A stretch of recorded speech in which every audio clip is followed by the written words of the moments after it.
In this video we're taking a look at the bosses of Minish Cap. A lot of cool bosses in this awesome game. A big thank you to Hyrulesmasher for lending us his footage of Minish Cap. Thanks a lot.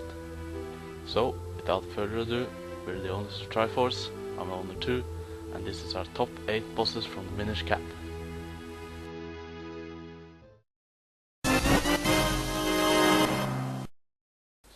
This is the first boss you encounter in the game. It's cool that it's a normal enemy, but because you're in Minish size, the boss becomes huge. It's quite different from when you fight normal ChuChus. You have to use your gust jar to make him fall over on the side so you can slash him with your sword.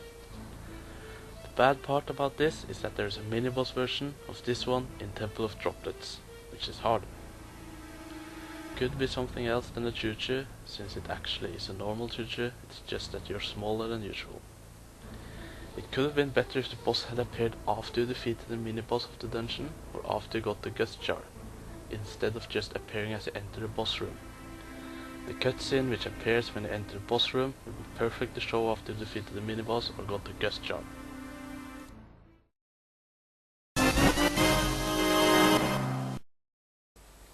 Again, a normal enemy that becomes a boss since you're in Minish size. This one though is better than the green ChuChu. He is already frozen inside the temple and you have to melt him out of the ice to be able to fight him. I'm not going to detail how we fight him and such, but we find it quite weird that when we hit the rock that he spits out back at him, he freezes again. The cool part about that is that the water also freezes, so it's harder to move around the room. He also rams into walls and makes the ceiling fall apart, so you have to avoid falling rocks. He also uses smoke to make the room darker. When he does this, you have to use the lamp to light up the room, which is really cool.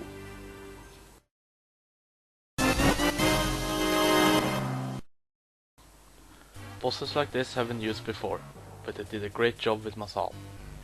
It isn't much different from other bosses like this. On this one you shoot an arrow at his arms, attack the arms until they deactivate, then his whole head deactivates too. He uses his arms to try and crush you, so you have to avoid this. He also tries to grab you while you attack the arm you just shot an arrow at. He also slams one of his arms into the ground, making some kind of spiders appear that cling to you, slowing your movement speed. When his head deactivates, you have to change your size into Minish size. Enter his head and dig your way to the right pillar. The right pillar will have a glowing light around it. Attack this pillar until it explodes and do the same thing again. He also shoots lasers or something out of his eyes. His design is pretty cool, but a really straightforward fight, nothing challenging.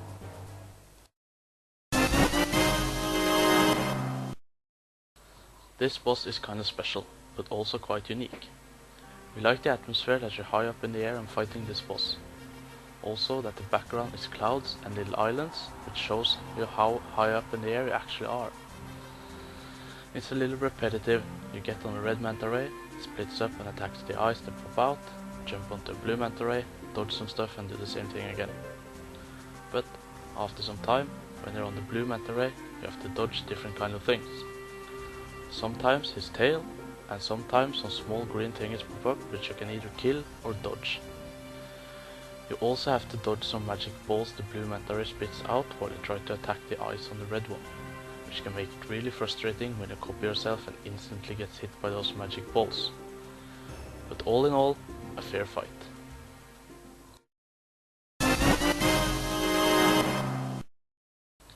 This is some cool stuff.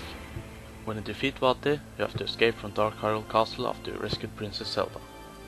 When you finally get to the end and it's all over, Vaati comes back, stronger than before. Vaati's wrath looks really weird. A giant eye with 2 arms and 4 small eyes in front of him. You have to flip the arm that comes up from the ground, shrink yourself and enter it, kinda like the Mazaal fight. Inside here you have to defeat a ball with an eye inside. All of the balls inside this arm kinda looks the same though. To be able to see which one you have to defeat, you can look at the color of the eye. The right one got more lively color, while the others look much darker. After this, the 4 eyes in front of him will open up. Here you have to split yourself and hit back the balls of lightning. However, this isn't always easy. You can stand at the exact right spot and still miss the lightning bolts, I didn't have any problems with this though. It's also frustrating that you have to copy yourself every time you hit the lightning bolts back at him or if you miss. Vaati's wrath can be really frustrating if he runs into you, since it's easy to be pushed off the platform. But other than that, pretty awesome fight.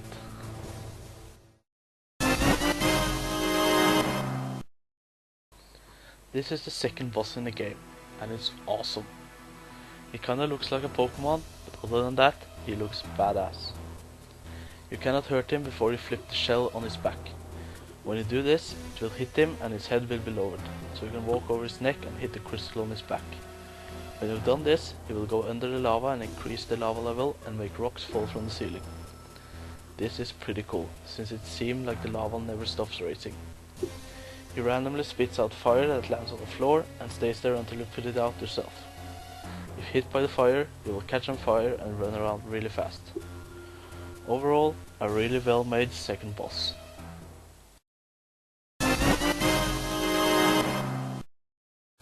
So, this is the second form of Vaati you fight. His looks in this form is really weird. A giant eye with small eyes surrounding it. The eye surrounding the big eye is the key. You hit the eyes with arrows so they flip and reveals the right combination you have to attack. Then you split up and attack the small eyes. It isn't really that much of a problem to copy yourself on this phase, but it can be frustrating if the crystal he makes lands on the mark where you split up.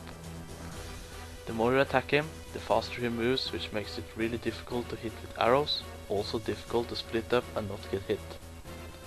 Rocks falling from the ceiling, crystals that randomly hits the ground, and lightning bolts that suddenly pops up makes this fight really hectic, which is awesome. A cool fight, but not the best one.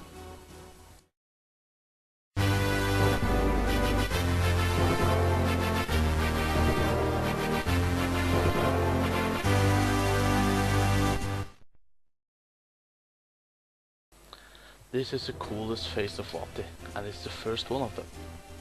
At first, he summons two eyes that you have to defeat to be able to hit his weak spot.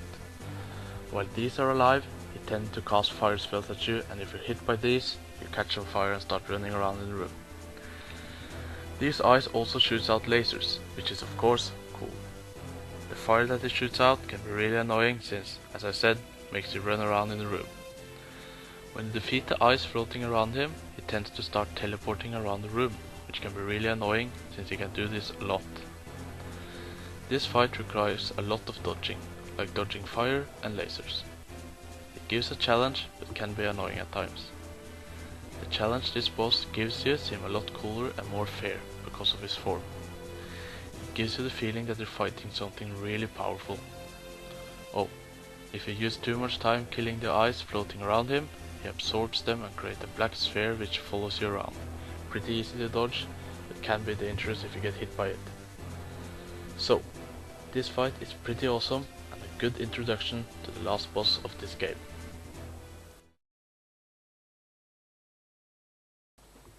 The Minish Cap did offer a lot of cool bosses, but like always, some could have been better. So, what did you think about our list? Did you like it? Hit that like button. Something you didn't agree on? Leave a comment. There are more Zelda videos coming, so make sure to be subscribed. Thanks for watching.